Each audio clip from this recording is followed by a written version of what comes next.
and welcome to today's Lift Up the live stream. And we are going to be talking about boundaries. Now, this topic is something that just in all of my work with talking with my clients and in, just life, in my own life, I realize is critically important. And so we're going to go on this little journey around boundaries, and I hope that you will hop in the chat box, ask me questions, offer your own insights.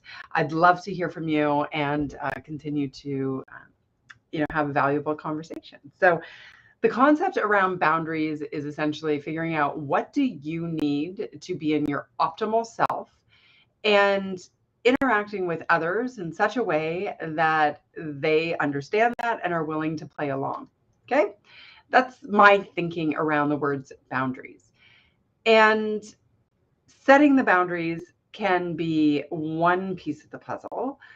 But there are two other pieces of the puzzle that I want to focus on today, which is recognizing where you're not necessarily setting the right boundaries. And so you know what boundaries you need to set. And then upholding the boundaries, I think, is so important. Now, this piece. So let's start talking about what boundaries do you need to set. And I think the easiest way to figure out that you are not setting proper boundaries for yourself in your life is when you start to notice a sense of resentment towards the task that we need to do. Greg is here. Awesome. Great to have you here. Happy to be here as well. So, yay. So this concept about where do you feel the resentment? Where is the twig of I don't have enough boundaries in this situation? I was talking with a friend of mine and she's like, you know what? I realized I can't keep taking care of my kids, who are adults, by the way, when they come home. Like, you need to, like, you're welcome anytime, but you need to participate, right? Are you going to, if you're going to live here, you've got to make a meal and do your own laundry and clean your own room and participate. Her line was participate in the pulse of the household. And I love that because it was like she was just feeling overwhelmed and had so much on her list and was having to do all this stuff for everybody else. And her own self was suffering. And so that recognition is significant because our patterns will just keep reinforcing and reinforcing and reinforcing. And unless we actually go, wait a second, that's not the pattern I want. I need to interrupt it and I need to have a new path forward. And so this can be really important. So I'm hoping that in this session, you can think of one situation where you have a tendency to get off track of what you need, not living your best self because other people are expecting things from you and want things to from you in a time that isn't right for you. So I had to go through this because I have a tendency when a friend is in need that I will drop everything and forget about my work in order to help them in their work. And what I recognize is that I love helping. That's great. I need to prioritize my clients and I can't be helping my BFFs. And, we've had these conversations, so it's easy for me to talk about it now with stuff when I should be doing work for my clients. So that boundary, I recognized, okay, wait, that's not going to work. Now, there's always times when an emergency comes up when we're going to step into play. It doesn't necessarily mean that that's a bad thing. It's just we need to do it not by default, but by choice and because it's aligned with how we want to show up. If that makes sense.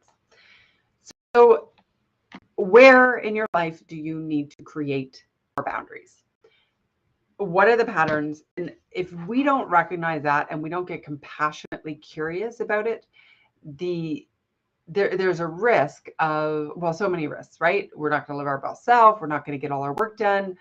The example that I shared today in my lift up that went out earlier is a client who recognized that she was working late at night and during the day and on the weekends and just working.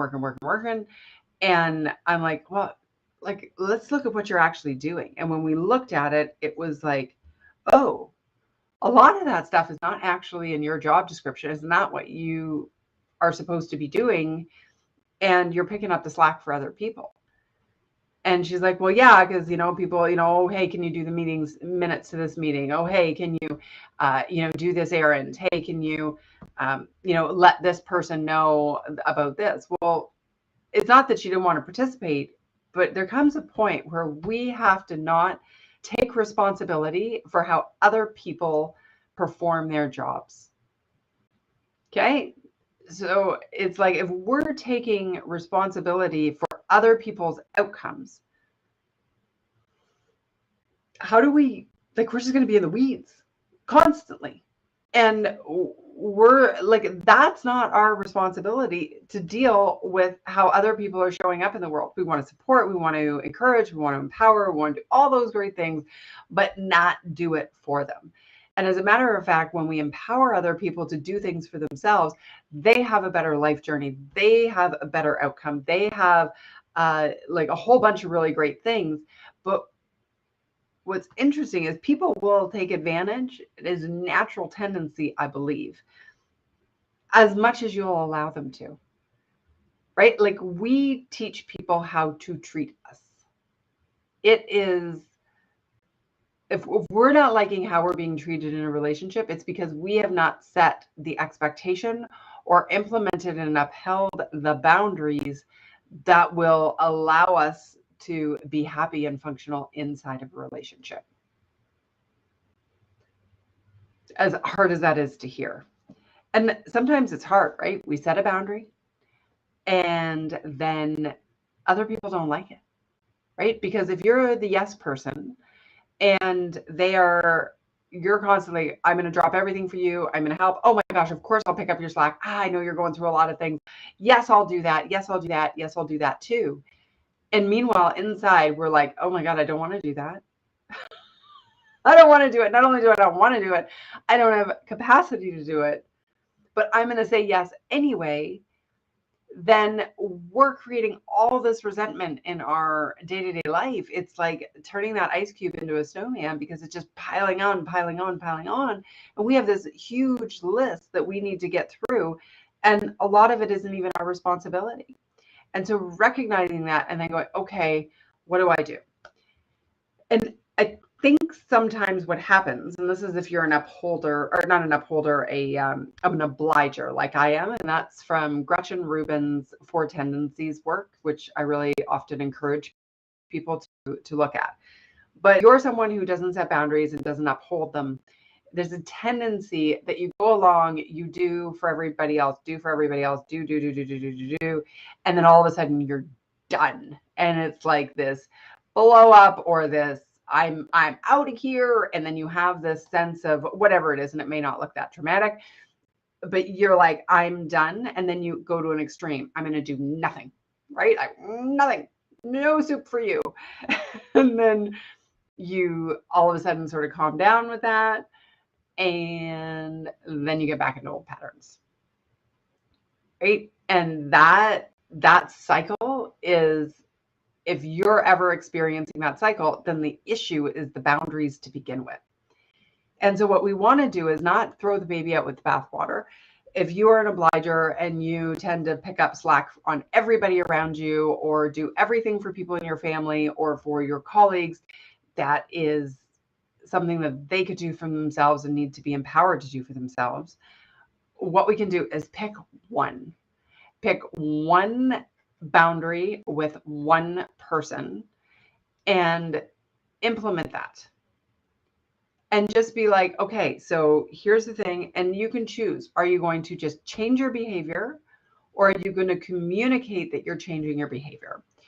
So communicating that you're going to change your behavior is something like, hey, listen, I know I have been so grateful to be there for you. I mean, you might not want to say that. I know you've been going through a tough time and you've got a lot on your plate. I also have a lot on my plate, and I know I've been doing a lot of X. And the truth is, I can't keep doing X. I'm not being paid to do X. I just can't do it. So from now on, when you ask me to do it, I am going to have to say no because I don't have the capacity. And they're not going to be happy. They're not going to be like jumping up and down that you've set boundaries. And this is where we get caught, because other people's requests of us, other people's expectations do not need to reflect what we choose to do. Let me repeat that. If other people have expectations of us or request that we do something, it does not mean that you need to do it.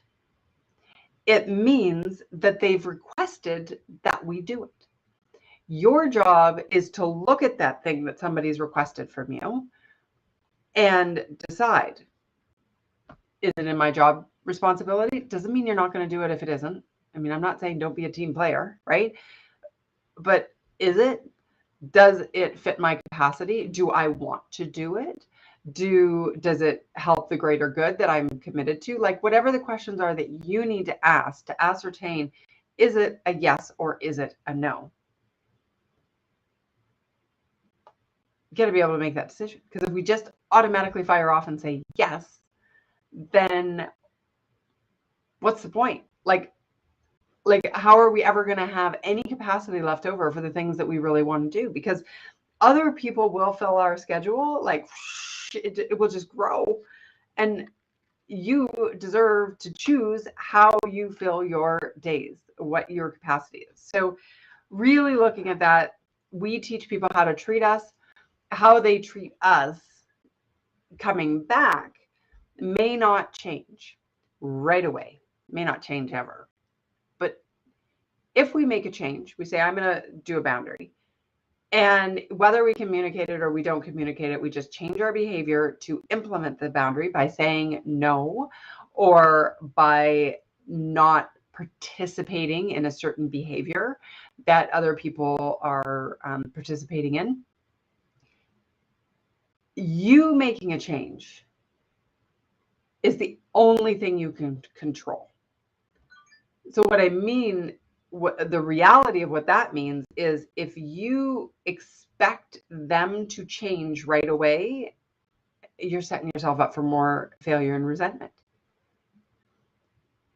We need to do the behavior, implement the boundary, and emotionally detach from the request that is still going to come in. Because you changing your answer once is not going to change the soundtrack of a relationship. So let's use the example of a colleague constantly asking you to do and pick up some of the slack, all right, on certain projects. And you've always said, yes, of course I will. Okay, yeah. And meanwhile, behind the scenes, you're angry and you're going, right? Not a good way to show up at work. You're doing that. Now you're like, no, can't do that. Sorry, don't have the capacity for that. And putting it back on them, they're going to be like, take it back. Not really impressed, I'm guessing.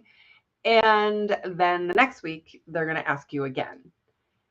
And what I've seen happen with my coaching clients is they go, I can't believe it's not working. They're still asking me.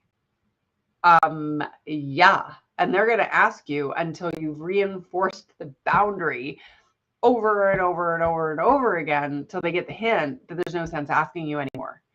But if you've been a pushover the entire way through up into this point, and you do that one time, I'm going to change, and expect them to change based on that one time, you're setting yourself up for more frustration. That's what I have to say about this. So what's neat though is I have, and I'm going to actually throw it into the comments, I have a really, I think it's really cool event coming up. I'm part of it. It's an online summit. It is free. And I'm going to put it in the chat box, and I'll go back and look to be sure it's there in all the different places. But it's the She's Empowered Summit. And I know it's She's Empowered, but the content is universal for any gender. Would love you to join that. It is free to attend. You sign up, and one of my sessions to be on boundaries. And we went so deep and had such a great conversation about it. I think that if this resonates with you at all, I'm going to ask you to register for that event and use my link there to get a hold of that. Because if you don't set boundaries, like, and I think the reason why we're so,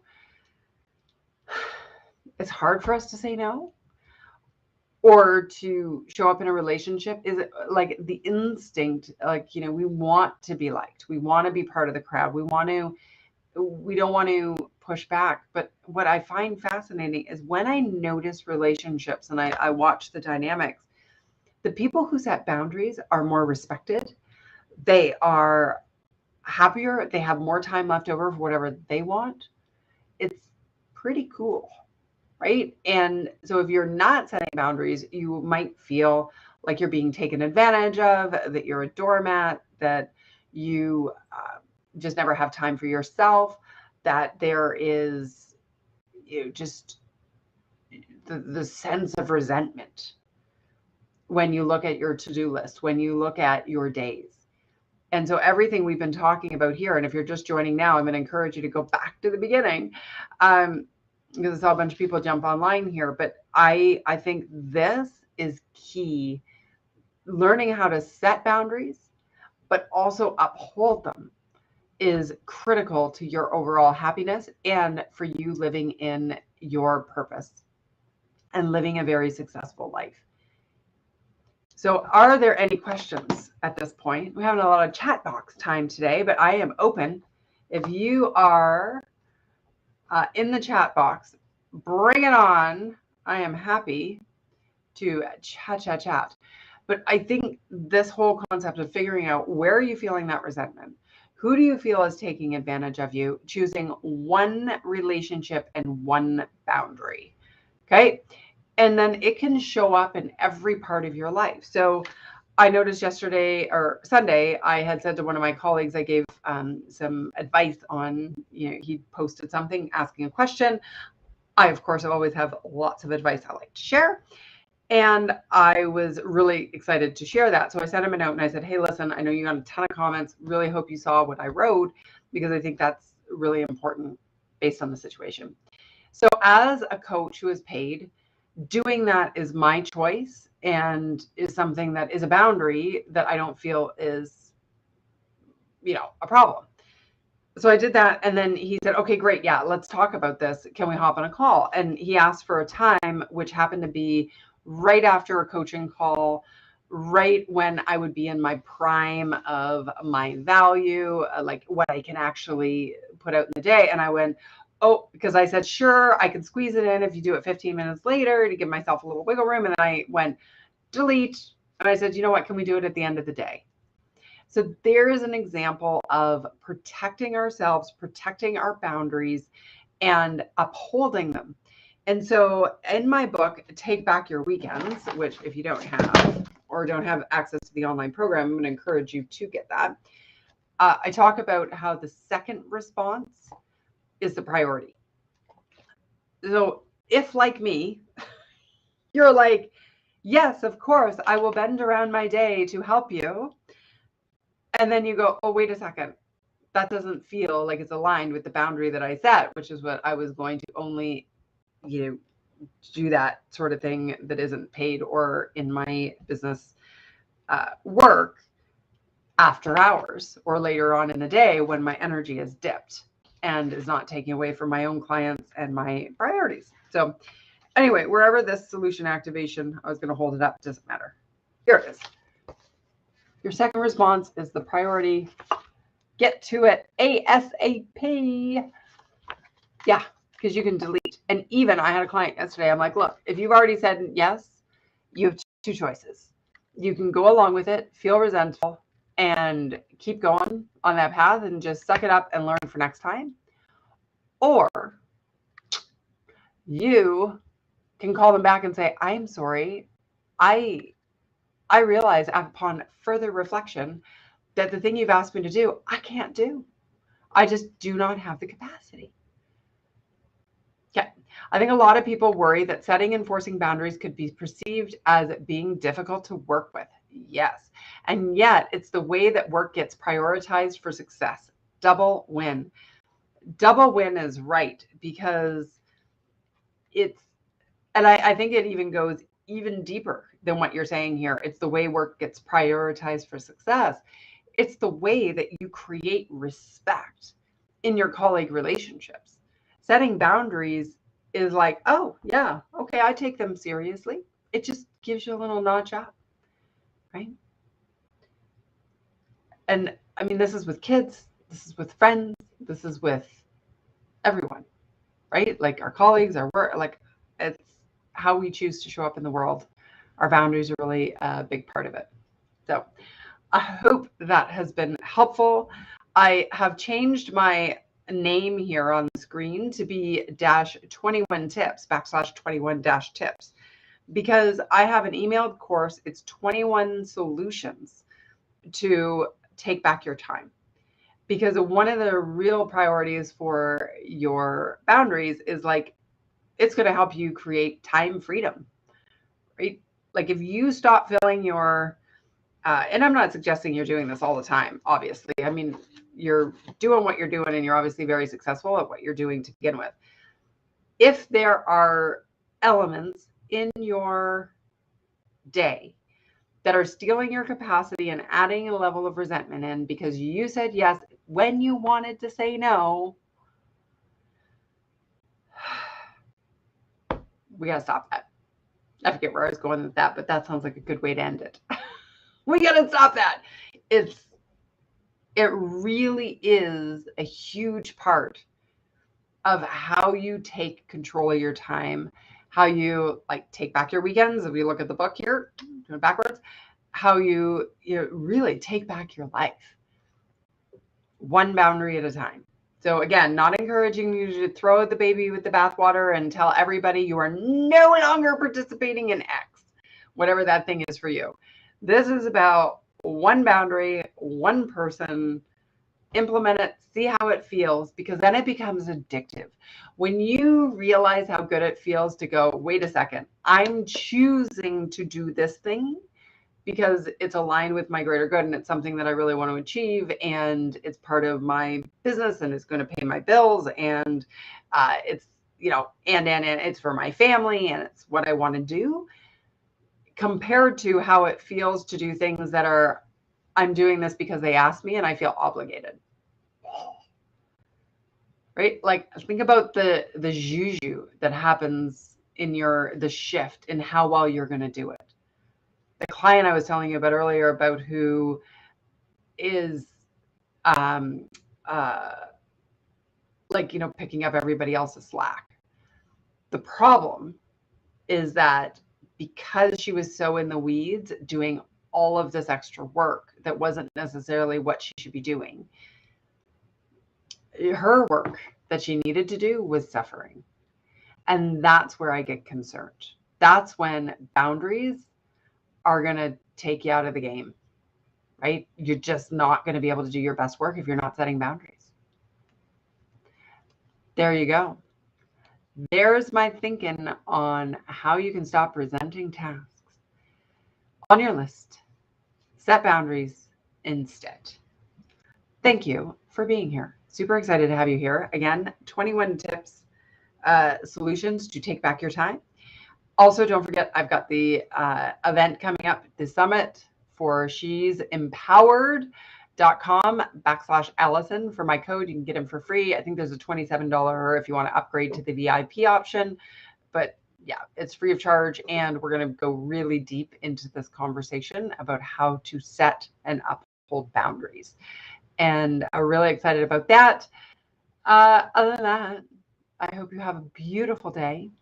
It is just awesome and beautiful out. Always nice. And I hope until the next time I see you next Tuesday that you stress less, do more, and be happier. Have a good one. Bye for now.